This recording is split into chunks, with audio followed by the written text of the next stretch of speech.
Hi, I'm Justin. Also, I hate the way my voice sounds, so if you can do whatever Photoshop does to voices, make me sound awesome. And this is my lovely friend, The beauty in the eyes of the beholder, and it's just about getting into the seat of being the beholder. Hayley. I don't think you have to be particularly perceptive. I just think you have to look up. This podcast is mostly just her telling me stories. If you expose yourself to the possibility that this might be really awkward, there can be something just really cool on the other side of it. She thinks that her life and way of looking at things are Oh, I was kind of waiting on you. I thought you were getting your stuff ready. You're waiting on me? pretty normal. You got to edit out all the misinformation about the Amish. Maybe you can relate. I would like a chance to re-sing the Amish Paradise. If you want lighthearted stories All right, you want to talk about goats? and stream of consciousness, I just woke up and needed some friends, and so I bought them. then you're gonna like the Sunny Side Up podcast. Sunny side up, sunny side up, sunny side up, sunny side up. So, if you're at all like me, you may feel that you're living in a world that can be a bit overwhelming and confusing at times. I'm also a huge fan of podcasts, documentaries, docudramas, stories, and of just information in general. Between all of that and the social media and news, sometimes our brains can feel like they're on overload. Hayley and I hope that this podcast can be something of an antidote to all of that. Like little jello shots of joy and distraction. None of it is too serious or really too informative. Mostly it's just two friends who have conversational chemistry talking about whatever enters the minds of relatively ADHD people. We hope you enjoy. One time when we were just dating, I just started dating Tim, or maybe I hadn't even started dating Tim, but some friends in our hometown, this was high school, and they said, hey, we're going to go to the old state hospital. When the new current hospital was built, they just shut down an old state-run hospital, and they left it it's like the workers just walked out. There were still pencils and papers and surgical equipment and discs and everything's still in there. So teenagers love to break in and go look. And we had talked about it, but I'd never been in it. I had friends who had gone in, but I had never done that. So I told these boys in my class about it, and they were like, yes, we're going to go. Yeah. So they picked a date, and we're like, hey, do you want to go? And it was Tim had just asked me to go to a t-ball game for his nephews or something. Yeah. So I bailed on the guys. After making the plans for them, I did not follow through. So they went. And when they got home, they text, call me. So whenever they did get home, I called him. I'm like, what did I miss out on? And he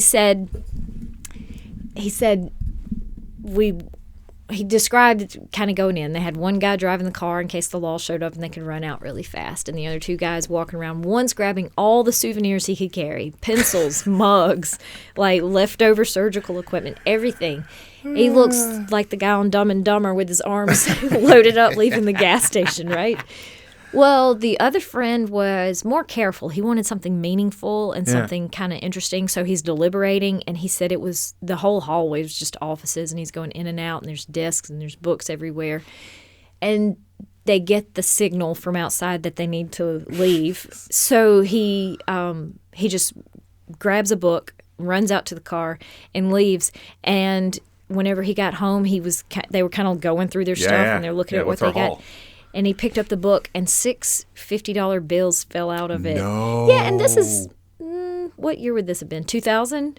Okay. So that's big money, for then. It's big money for now. Yeah. 300. Was that there from the time the doctor left? Was that his lunch money stash that he had in a book? Was this some meth head's secret savings? Right. Because the hospital has since burned down because there was so much drug use happening there in the evenings and everything else.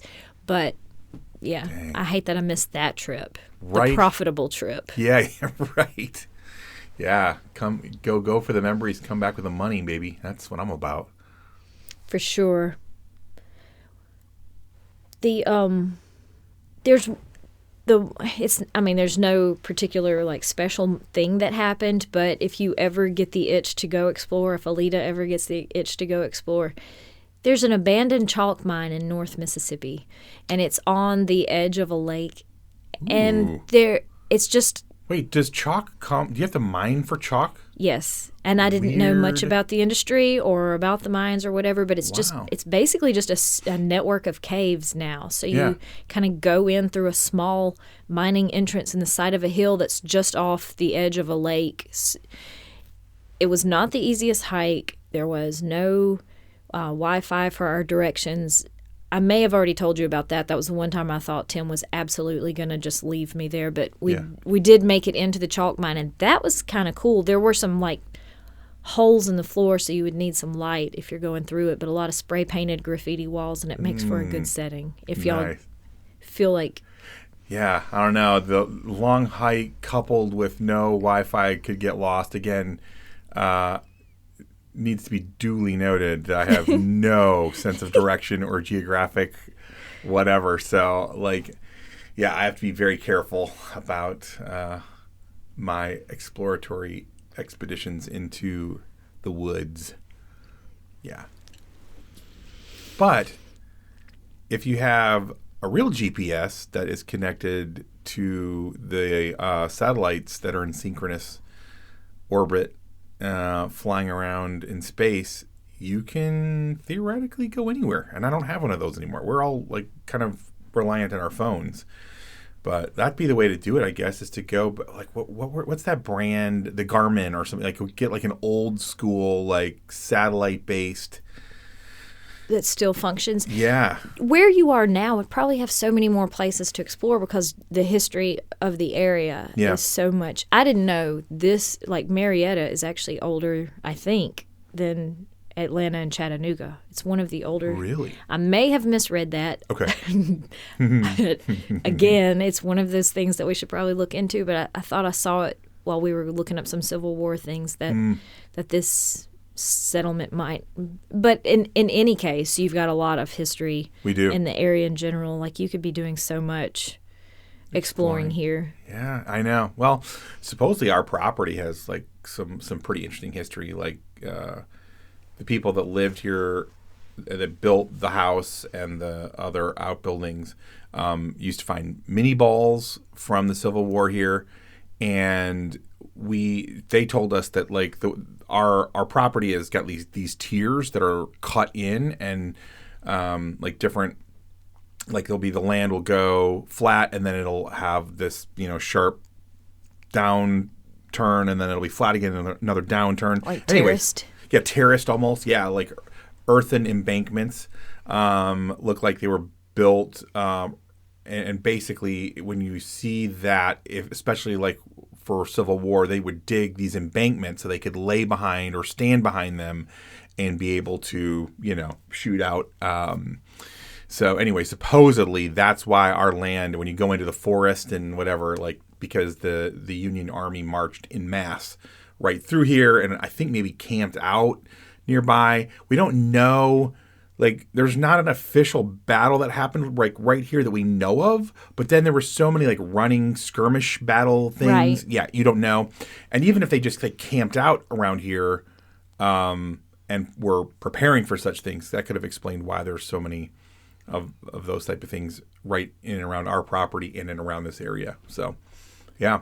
And then we've got this neighbor who seems legit. He's a little schizophrenic potentially, and he's an interesting cat. But he used to come exploring on the property in the 70s when he was just a wee lad, and he said there was a bunch of structures actually on this property, like kind of gazebo, open air things, and he said that the Shields Lake, which is the lake right here, was actually early on in, like, the 30s and 40s, it became a vacation spot exclusively, for Black folk. And the street over there, Old Tennessee Road, all that entire street, he said, was all black. Like, there was no white folks living down there at all. And so, like, it was like a little kind of getaway, a little mecca for them to, like, probably find some peace and quiet, because, in the 30s and 40s, it was still before the civil rights movement, so they kind of needed their own place and space. And there is a lot of history littered just in this very area, but we're not as explory as you are. Hello, lovely friends. Thank you so much for hanging out with us. And it would mean the world if you would tell other people about this podcast and maybe even spam your social media accounts with just how much you're enjoying it. If you are, of course. Also, commenting and rating us on whatever platform you're downloading or streaming from is incredibly helpful to a little startup podcast like this one. On the other hand, if you are dissatisfied with your listening experience, please leave all of that hate on someone else's podcast. Just maybe to confuse them a little bit, right? But most of all, we hope you keep looking up and looking for the sunny side of life.